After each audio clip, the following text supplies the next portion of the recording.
আসসালামু আলাইকুম। সবাইকে স্বাগত জানাচ্ছি আমাদের হাতে থাকা সর্বশেষ আন্তর্জাতিক সংবাদে। আপনাদের সাথে আছি আমি আফনান করিম।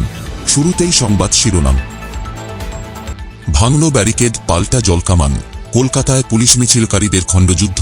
মুখ্যমন্ত্রী মমতার পদত্যাগ চেয়ে বিক্ষোভে উত্তাল কলকাতা। মমতার পদত্যাগের দাবিতে বিজেপির 12 ঘণ্টার বাংলা বন্ধ কর্মসূচি। ভারতীয় 5 বিদ্যুৎ কোম্পানির বাংলাদেশের কাছে পাওনা $1 বিলিয়ন। শেখ হাসিনাকে নিয়ে সহজে কাটছে না ভারতের সমস্যা। হিজবুল্লাহ স্থাপনা লক্ষ্য করে হামলা ইসরায়েলের। গাজার যুদ্ধ শেষ না করে ইরানের সাথে যুদ্ধে যাওয়া ঠিক নয়, বলছেন ইসরায়েলি জেনারেল। একজন আইনজীবীকে হত্যার দায়ে প্রকাশ্যে তরুণকে ফাঁসি দিল ইরান। চলছে ইউক্রেনে রাশিয়ার ব্যাপক হামলা। তুরস্কের 2টি শহর মুক্ত করেছে রাশিয়ান যোদ্ধারা। করোনা সংক্রান্ত তথ্য গোপন রাখতে চাপ। বাইডেনের বিরুদ্ধে বিস্ফোরক হলেন জুকারবার্গ। এবং সর্বশেষে পাকিস্তানের রাজনীতিকে যেভাবে প্রভাবিত করছেন কারাবন্দী ইমরান খান। আর এই বিষয়টা নিয়ে থাকছে আমাদের আজকের বিস্তারিত বিশ্লেষণ। লেগেছে রে লেগেছে, রক্তে আগুন লেগেছে, উই ওয়ান্ট জাস্টিস ইত্যাদি নানা স্লোগানে উত্তপ্ত কলকাতা। ভারতের পশ্চিমবঙ্গের মুখ্যমন্ত্রী মমতা মুখোপাধ্যায়ের পদত্যাগের দাবিতে রণক্ষেত্রে পরিণত হয়েছে পুরো পশ্চিমবঙ্গ। বিক্ষোভকারীরা সেখানকার সচিবালয়ে ঢোকার চেষ্টা করেছেন, কিন্তু পুলিশই বাধার মুখে পড়ছেন। তবু স্লোগানে স্লোগানে রাজপথ মাতোয়ারা করতে পিছপা হচ্ছেন না তারা। কলকাতা যেন একখণ্ড বাংলাদেশ। বাংলাদেশের বৈষম্যবিরোধী ছাত্র আন্দোলন থেকে তারা হয়তো অনুপ্রেরণা খুঁজে নিচ্ছেন। তাই কলকাতাবাসীর কণ্ঠে শোভা পাচ্ছে বাংলাদেশের ছাত্র জনতার স্লোগান, লেগেছে রে লেগেছে, রক্তে আগুন লেগেছে। যে স্লোগানের সূতিকাগার বাংলাদেশ। কলকাতা ভিত্তিক সংবাদ মাধ্যম আনন্দবাজার জানিয়েছে, আজ মঙ্গলবার মহাত্মা গান্ধী সড়ক, Kolkata police training school, Santragachi, Howrah সেতুতে বিক্ষোভকারীদের সঙ্গে পুলিশের ব্যাপক সংঘর্ষ হয়েছে। বিক্ষোভকারীদের ইটের আঘাতে আইন শৃঙ্খলা বাহিনীর এক সদস্যের মাথা ফেটে গেছে। বিক্ষোভের মুখে কোনা এক্সপ্রেসওয়ে বন্ধ করে দেওয়ার খবর এসেছে। সড়কে যান চলাচলে বিঘ্ন ঘটায় সবাই মেট্রোতে করে গন্তব্যে ছোটার চেষ্টা করছেন। পশ্চিমবঙ্গের বিখ্যাত আরজি কর হাসপাতালে এক নারী চিকিৎসককে ধর্ষণ ও হত্যার প্রতিবাদে বেশ কয়েকদিন ধরেই আন্দোলন করছে সেখানকার শিক্ষার্থীরা। এরপর এটি মমতার পদত্যাগের আন্দোলনে রূপ নেয়। দফা 1 দাবি 1, মমতার পদত্যাগ। প্ল্যাকার্ডে এমন স্লোগান লিখে রাস্তায় নেমেছে তারা। মঙ্গলবার সকালে নবান্ন অভিযানের নামে মুখ্যমন্ত্রীর কার্যালয় ঘেরাওয়ের কর্মসূচি সফল করতে হাওড়া ব্রিজ সহ বিভিন্ন স্থানে পুলিশের ব্যারিকেড ভাঙার চেষ্টা করে বিক্ষোভকারীরা। এ সময় পরিস্থিতি নিয়ন্ত্রণে আনতে লাঠিচার্জ করে পুলিশ। দফায় দফায় টিয়ার গ্যাসও ছোড়া হয়। আটক করা হয়েছে বেশ কয়েকজনকে। বিক্ষোভকারীদের দাবি, পুলিশের অভিযানে আহত হয়েছেন অনেকে। পদযাত্রাকে সামনে রেখে সকাল থেকেই গুরুত্বপূর্ণ সব সড়কে কড়া নিরাপত্তা নেয় পুলিশ। এদিকে ছাত্র সমাজের পাশে দাঁড়াতে আগামী বুধবার রাজ্যব্যাপী 12 ঘণ্টা সাধারণ ধর্মঘট ডাক দিয়েছে ভারতীয় জনতা পার্টি বিজেপি। আজ এক সংবাদ সম্মেলনে বাংলা বন্ধের কথা ঘোষণা দেন বিজেপির রাজ্য সভাপতি সুকান্ত মজুমদার। তিনি জানান, বুধবার সকাল 6টা থেকে সন্ধ্যা 6টা পর্যন্ত চলবে এই সাধারণ ধর্মঘট। এদিকে বাংলাদেশে বিদ্যুৎ সরবরাহকারী ভারতীয় 5টি কোম্পানির বকেয়া $1 বিলিয়ন ছাড়িয়ে গেছে। এর মধ্যে দেশটির শীর্ষস্থানীয় ধনকুবের গৌতম আদানির মালিকানাধীন আদানি পাওয়ারই কেবল পাবে $800 মিলিয়ন। ভারতের ঝাড়খণ্ডের গোড্ডায় কয়লাচালিত বিদ্যুৎ কেন্দ্র থেকে বাংলাদেশে ডেডিকেটেড ট্রান্সমিশন করিডোরের মাধ্যমে বিদ্যুৎ সরবরাহ করে আদানি পাওয়ার। মঙ্গলবার ভারতের বিদ্যুৎ খাতের সাথে সংশ্লিষ্ট নির্বাহীদের বরাত দিয়ে দেশটির সংবাদ মাধ্যম টাইমস অফ ইন্ডিয়ার এক প্রতিবেদনে এই তথ্য জানানো হয়েছে।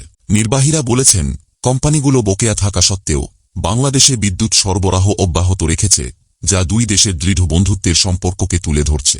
তবে বিদ্যুৎ কোম্পানিগুলো তাদের অংশীদারদের কাছে দায়বদ্ধ থাকায় এই পরিস্থিতি অনির্দিষ্টকালের জন্য চলতে পারে না বলে সতর্ক করে দিয়েছেন তারা। ভারতীয় শিল্পখাতের একজন নির্বাহী বলেছেন, অংশীদারদের কাছে জবাবদিহি করতে হয়, যে কারণে এভাবে বিদ্যুৎ সরবরাহ অনির্দিষ্টকালের জন্য চলতে পারে না। দেশটির ইংরেজি দৈনিক ইকোনমিক টাইমসের প্রতিবেদন অনুযায়ী গত 30 জুন পর্যন্ত বাংলাদেশের কাছে এসিআইএল এনার্জি ইন্ডিয়ার পাওনা রয়েছে প্রায় $150 মিলিয়ন। বাংলাদেশের সঙ্গে প্রতিষ্ঠানটির 250 মেগাওয়াট বিদ্যুৎ ক্রয়ের চুক্তি আছে। এর পাশাপাশি power grid corporation of India বিদ্যুৎ সরবরাহ বাবদ বাংলাদেশের কাছে $20 মিলিয়ন পাওনা রয়েছে। এনটিপিসি, এসিআইএল এনার্জি এবং পাওয়ার গ্রিড কর্পোরেশন এই বিষয়ে ইকোনমিক টাইমসের করা প্রশ্নের জবাব দেয়নি। তবে দেশটির সরকারি এক কর্মকর্তা বলেছেন, কয়েকটি কোম্পানির পেমেন্ট সংক্রান্ত সমস্যা ছিল, যার মধ্যে কিছু সমস্যা কয়লা কেনার সাথেও সংশ্লিষ্ট। আদানি পাওয়ারের এক কর্মকর্তা বকেয়ার বিষয়টি স্বীকার করলেও বাংলাদেশের কাছে তাদের নির্দিষ্ট কত পরিমাণ অর্থ পাওনা রয়েছে সেই বিষয়ে মন্তব্য করতে রাজি হননি। অন্য একজন নির্বাহী কর্মকর্তা সতর্ক করে দিয়ে বলেছেন, অর্থ পরিশোধ করা না হলে বিদ্যুৎ সরবরাহ চালিয়ে যাওয়া তাদের জন্য চ্যালেঞ্জিং হয়ে উঠবে। কারণ ঋণদাতা, কয়লা সরবরাহকারী, খুচরা যন্ত্রাংশের যোগানদাতা ও বিদ্যুৎ প্ল্যান্টের রক্ষণাবেক্ষণ সহ অন্যান্য প্রয়োজনীয় পরিষেবায় আগাম অর্থ প্রদান করতে হয় বলে জানান তিনি। শেখ হাসিনার স্বৈরশাসনকে ১.৫ দশক ধরে অন্ধভাবে সমর্থন জুগিয়ে গেছে ভারত। ছাত্র জনতার টানা আন্দোলনের মুখে শেষমেশ ক্ষমতা ছেড়ে দিয়ে সামরিক কার্গো উড়োজাহাজে করে সেই ভারতেই পালিয়ে যেতে বাধ্য হয়েছেন তিনি। বছরের পর বছর সাউথ ব্লক হাসিনার রাজনৈতিকভাবে দুর্নীতিপরায়ণ সরকারের ব্যাপারে অন্ধ হয়ে থেকেছে। এটি ভারতের ঘনিষ্ঠ মিত্র এই সরকারকে দেশ থেকে বিপুল অঙ্কের অর্থ পাচার করতে সহায়তা করেছে, যা আনুমানিক ১৫,০০০ কোটি ডলার বা ১৭,৭০,০০০ কোটি টাকা। এই অর্থ বাংলাদেশের জাতীয় বাজেটের দ্বিগুণ। বারবার অনুরোধ করা সত্ত্বেও বাংলাদেশকে নিয়ে নিজ অবস্থান বদলাতে অস্বীকৃতি জানিয়ে এসেছে ভারত, বিশেষ করে গত কয়েক বছরে। শেখ হাসিনার দীর্ঘ শাসনামলে নরেন্দ্র মোদীর সরকার কখনোই বাংলাদেশ বা এর জনগণকে বন্ধু বানানোর চেষ্টা করেনি। এর পরিবর্তে হাসিনা ও আওয়ামী লীগের জন্য ভারত তার সুনাম ও উজ্জ্বল জাতীয় স্বার্থের বিষয়ে বারবার ঝুঁকি নিতে তৈরি থেকেছে। এদিকে হাসিনার পতনের নেপথ্যে থাকা ঘটনা অনুসন্ধান না করে ভারতের কয়েকটি গণমাধ্যম এর পেছনে পাকিস্তান, চীন ও যুক্তরাষ্ট্রের সংশ্লিষ্টতার দিকে সন্দেহের তীর ছোড়ে। এটা নিশ্চিতভাবেই হাস্যকর যে চীন ও যুক্তরাষ্ট্র স্নায়ুযুদ্ধের পর থেকে একে অপরের প্রতিদ্বন্দ্বী হলেও উভয় দেশ ছোট্ট বাংলাদেশের মিত্র বলে পরিচিত। আবার হাসিনা সরকারের পতনে পাকিস্তানের সংশ্লিষ্টতার কথাও হাস্যকর। গত ডিসেম্বরে বাংলাদেশ মাথাপিছু জিডিপিতে পাকিস্তান ও ভারত দুই দেশকেই ছাড়িয়ে যায়। হাসিনাকে অনির্দিষ্টকালের জন্য ভারতে থাকতে দেওয়া হলে তা নিশ্চিতভাবেই বাংলাদেশের সঙ্গে দেশটির সম্পর্কে আরও বাধা সৃষ্টি করতে পারে। শেখ হাসিনার বিরুদ্ধে মানবতাবিরোধী অপরাধের অভিযোগ দায়েরের বিষয়টি যখন চূড়ান্ত, তখন তাকে প্রত্যর্পণের অনুরোধ জানাতে পারে বাংলাদেশের নতুন সরকার। বাংলাদেশ ও ভারতের মধ্যে প্রত্যর্পণ চুক্তি রয়েছে। হাসিনাকে তার বিরুদ্ধে হওয়া মামলায় বিচারের সম্মুখীন করতে বাংলাদেশ চুক্তির আওতায় ফেরতও চাইতে পারে। আবার বাংলাদেশ সরকারের তরফে হাসিনার পাসপোর্ট বাতিল করার বিষয়টি পরিস্থিতি আরও খারাপ করেছে। ভারতে পালানোর সময় এ পাসপোর্টই ব্যবহার করেন তিনি। এটি হাসিনার দিল্লিতে অবস্থানকে জটিলতর করেছে। হাসিনাকে ভারত আশ্রয় দিলে বাংলাদেশের তরুণদের কাছে দিল্লির সঙ্গে সম্পর্কের অবনতির ঝুঁকিও রয়েছে। তাতে লাখ লাখ তরুণ চীনের দিকে ঝুঁকবেন। এ বিশৃঙ্খলা স্পষ্ট ভারতের অদক্ষ ও নিষ্ক্রিয় আমলাতন্ত্র নিজের ঘাড়ে চাপিয়েছে। সবশেষে বলতে হয়, বাংলাদেশের সাধারণ জনগণ ভারতের শত্রু নয়, সমস্যা ভারতের নেতাদের। এদিকে সর্বাত্মক যুদ্ধের শঙ্কার মধ্যেই লেবাননে হিজবুল্লাহর বিভিন্ন স্থাপনা লক্ষ্য করে হামলা অব্যাহত রেখেছে ইসরায়েল। এমন হামলাপাল্টা হামলায় আতঙ্কে দুই দেশের বাসিন্দারাও। পুরোদমে যুদ্ধ এড়াতে দুপক্ষকেই শান্ত থাকার আহ্বান জানিয়েছে যুক্তরাষ্ট্রসহ পশ্চিমা দেশগুলো। তবে ইসরায়েলের মেজর জেনারেল ইসরায়েল জিভ সতর্ক করে বলেছেন, ইরানের সাথে যুদ্ধে প্রবেশ করার আগে ইসরায়েলি সামরিক বাহিনীকে গাজার যুদ্ধ শেষ করতে হবে।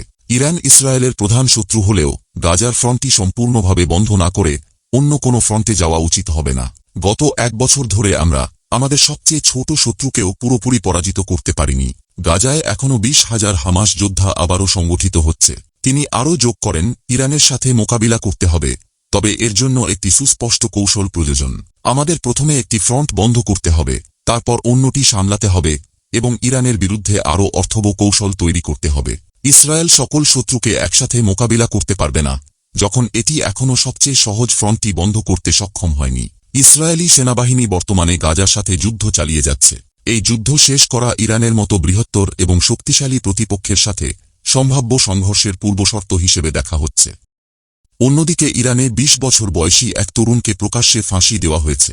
একজন আইনজীবীকে হত্যার দায়ে সোমবার তার ফাঁসি কার্যকর করা হয়, তবে ওই তরুণের পচিও প্রকাশ করা হয়নি। আন্তর্জাতিক মানবাধিকার সংগঠন অ্যামনেস্টি ইন্টারন্যাশনাল বলছে, বিশ্বে চীনের পর অন্যান্য দেশগুলোর তুলনায় ইরানে সবচেয়ে বেশি মৃত্যুদণ্ড কার্যকরের ঘটনা ঘটে থাকে। এদিকে রাশিয়ান সামরিক বাহিনী তুরস্কের দিকে আরও ২টি বস্তি মুক্ত করেছে রাশিয়ান সশস্ত্র বাহিনী। যুদ্ধরেখার পরিস্থিতিতে আজ বিশেষ কোনো পরিবর্তন হয়নি, জেনারেল বলেন। শত্রুদের আজ প্রকৃতপক্ষে প্রচুর ক্ষতি হয়েছে। তারা সারাদিন আক্রমণ করেছে এবং ঠিক সেই কারণেই তাদের খুব বড় ক্ষতি হয়েছে। ২টি পদাতিক যুদ্ধযান, ২টি সাঁজোয়া যুদ্ধযান এবং ৩টি মোটর গাড়িও ধ্বংস করা হয়েছে। অন্যদিকে প্রায় ১ বছর হতে চলল পাকিস্তানের সাবেক প্রধানমন্ত্রী ইমরান খান কারাগারে আছেন। যদিও খুব কম ক্ষেত্রেই সেটা মানুষ বুঝতে পারে, কারণ এখনও পাকিস্তানের বিরোধী রাজনীতির প্রভাবশালী শক্তি ইমরান খান। কাগজপত্রে ও আদালতে তার নাম আসছে নিয়মিত, আর সামাজিক যোগাযোগ মাধ্যমেও তার সমর্থকরা অদম্য। জনসমক্ষে আসতে না পারলেও এই সাবেক ক্রিকেট তারকার সঙ্গে নিয়মিত দেখা করতে যাওয়া অল্প কিছু মানুষ বহির্বিশ্বের কাছে ইমরান খানের বার্তা পৌঁছানোর একমাত্র দূত হয়ে উঠেছেন। এই তালিকায় রয়েছেন ইমরান খানের পরিবারের সদস্য ও আইনজীবীরা। 1 বছর ধরে কারাগারে থাকা সত্ত্বেও যে ইমরান খান মাথানত করেননি, সেই বার্তা পাঠাতেই আগ্রহী ইমরান খানের আইনজীবী ও তার পরিবারের সদস্যরা। ইমরান খানের বোন আলিমা খানম বলেন, ওর মধ্যে একটা সদম্ভ ব্যাপার আছে। ওর কোনো চাহিদা নেই, কোনো চাওয়া পাওয়া নেই, আছে শুধু একটা উদ্দেশ্য। পাকিস্তানের সামরিক বাহিনী হল পর্দার আড়ালে থাকা আসল শক্তিশালী খেলোয়াড়। তারা যখন সিদ্ধান্ত নেয় একজন রাজনৈতিক ব্যক্তিত্বকে বন্দী রাখার, তখন তারা এত চট করে শান্ত হয় না। ইমরান খানের ক্ষেত্রেও এমনটাই হয়েছে।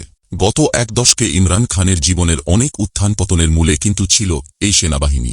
বিশ্লেষকদের অনেকে মনে করেন, প্রথম দিকে সামরিক প্রতিষ্ঠানের সঙ্গে ইমরান খানের ঘনিষ্ঠ সম্পর্কই তাকে ক্ষমতায় আসতে সাহায্য করেছিল।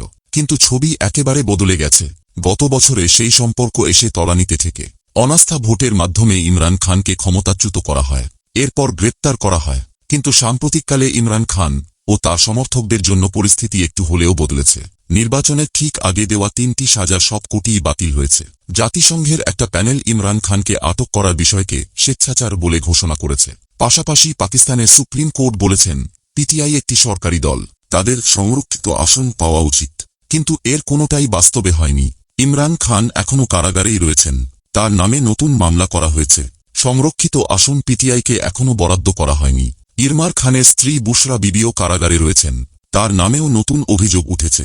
তবে ইমরান খানের সঙ্গে তার বিয়ে অবৈধ বলে যে মামলা করা হয়েছিল, তা থেকে অব্যাহতি পেয়েছেন এই দম্পতি। বিশ্লেষকদের মধ্যে অধিকাংশই মনে করেন, সামরিক বাহিনীর সঙ্গে সম্পর্কই শেষ পর্যন্ত কারাগার থেকে ইমরান খানকে বাঁচাতে পারে। ইমরান খানের আইনজীবী রাজা বলেছেন, আমরা এমন একটা উপায় খুঁজে বের করতে চাইছি যা সবার পক্ষে আর একই সঙ্গে প্রশাসনও কাজ করতে পারে। পাকিস্তানের অচলাবস্থা অবশ্য এখনও অব্যাহত রয়েছে।